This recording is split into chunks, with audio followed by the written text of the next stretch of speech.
org. Austin, you blame secular liberals themselves for this problem. It's not that competing conservative or anti-secular movements won the battle. It's that secularism has lost. It retreated, like you just said, from the one-time moral high ground where it could talk about these moral questions. And it retreated with appeals to privacy, appeals to individual liberty. The argument has been, for the last at least 30 years, that religion should remain private. That's the line of organizations like Americans United for Separation of Church and State, that this stuff should remain personal and private and not be brought out into the public. That's right, and surely that is correct, if by private you just mean non-governmental, that matters of religion and ethics should not be coerced. They should be left up to people, not forced by the government, nor should they be subsidized or endorsed by the government.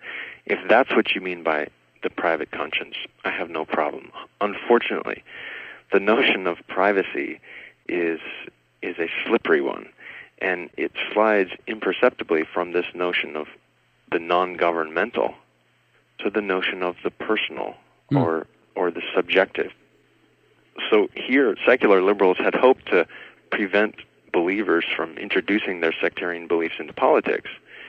But of course they couldn't, since freedom of belief means believers are free to speak their minds in public too. Instead, we imposed a gag order on ourselves because private beliefs are just those that are personal or subjective. Then questions of conscience are placed out of the bounds of serious critical evaluation. But if conscience can't be criticized, then liberals can't subject religion to due public scrutiny when it encroaches on individual rights. We've seen this in the harsh reception of the so-called new atheist authors. Well, words are secular liberals' weapons of choice. We now find ourselves up against something we've sworn not to talk about: religion. If the privacy thesis is taken that way, I call this the privacy fallacy.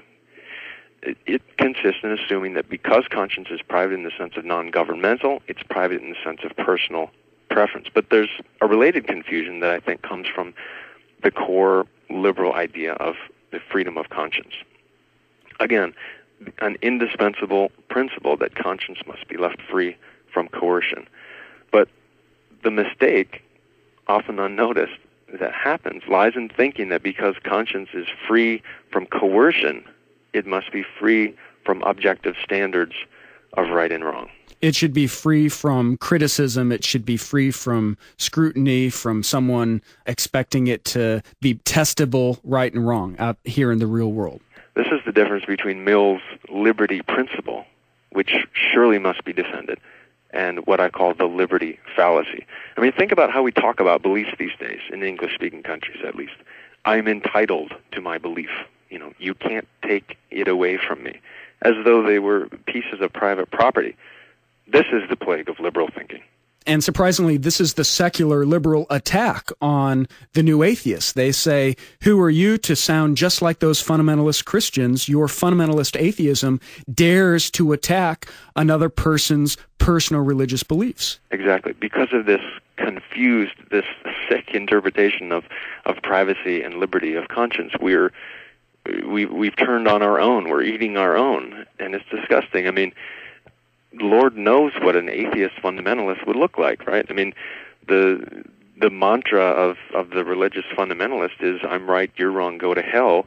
The creed of the Enlightenment fundamentalist, it seems to be "I'm right, you're wrong. Let's talk about it some more." So you're arguing in the book that liberals have lost their grip on the real meaning of freedom, and you're saying this as a liberal. You're not saying this as someone who's become disaffected with the whole project of secular liberalism. You're speaking to your own here. That's right, and let me be clear. I think that secularism will win. Secularism always wins in the long arc of history, but it must be defended, and its moral core must be kept intact. What's surprising in all of this, Austin, is that without really trying to read into what you're saying, it sounds just like you're agreeing with our cultural competitors, the conservative critics of secularism who've complained for decades that religion has been excluded from the public square and how horrible that is.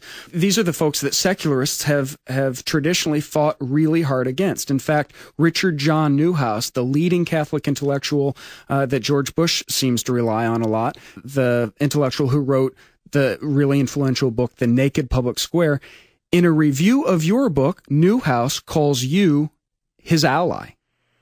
Yes, please don't tell my boss. But look, Newhouse says I should be considered an ally, in his words, in my contention that these are moral questions that must be addressed by moral argument. I agree with Newhouse. Newhouse agrees with me that culture war is war. It can be civilly conducted, but it is war, and it's a moral war. It is inescapable and inescapably moral. There's no coherent way to resolve the political disputes surrounding abortion or stem cell research or doctor-assisted suicide, condom distribution in the developing world without engaging the moral substance of the matter. Do 3-day-old embryos have rights? Is contraception a sin?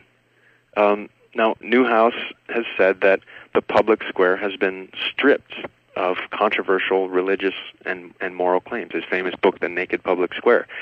He said this from a religious perspective.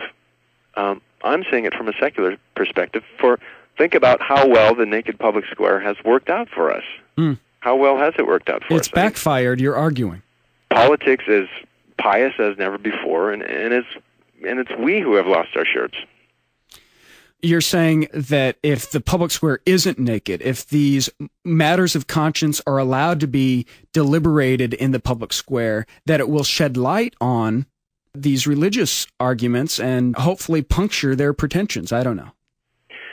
That's part of it, and also to create a firmer moral basis for the secular liberal agenda. I mean, take abortion rights in America, for example.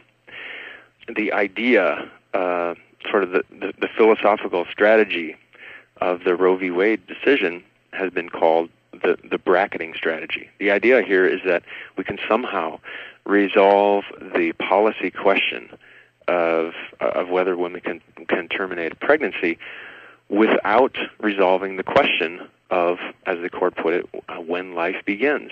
They said we're going to set that aside. We're going to bracket that because we can't resolve it. We are going to act as though it has been resolved in favor of those who would permit abortion. I mean, commentators on all sides agree that abortion rights are as precarious as ever, and that this decision may have circumvented a longer and broader public moral debate about the question, which could have produced a broader consensus. It should be said regarding abortion, stem cell research, cloning, all of these, that we were talking about Newhouse, that Newhouse disagrees with you on your answers to all of these culture war issues, but that he does agree that the questioning, that the debating of these moral questions should be part of the public conversation. He concedes your major point, too, in this review. He says something kind of like Sam Harris says, that religious reasons should not get a free pass just because they're religious, but that they should be open to the same scrutiny as every other kind of argument. That's right. The price of admission to the public square, even for him, is susceptibility to public scrutiny. The same standards of serious conversation about what we ought to do must apply to reasons of all kinds, including reasons of conscience. Standards such as, does it make sense? Is it consistent with the rest of what we know? Is it practically feasible? Is it legal? Is it moral? And you're saying that since the public square has been gutted of all this moral reasoning, all of these matters of conscience, that the religious reasons have kind of gone underground. They haven't been subject to public scrutiny. They haven't been subject to people debating over them. The religious were always free to voice their claims of conscience in public life. They're guaranteed that freedom under the religion clauses of the U.S. Constitution. Liberals have groused about it, but what they haven't done is to address the substance the substance of those reasons. They've addressed the procedure. They've said, you're violating the ground rules for public discourse. I wish you wouldn't drag God into politics, rather than addressing the substance of the matter.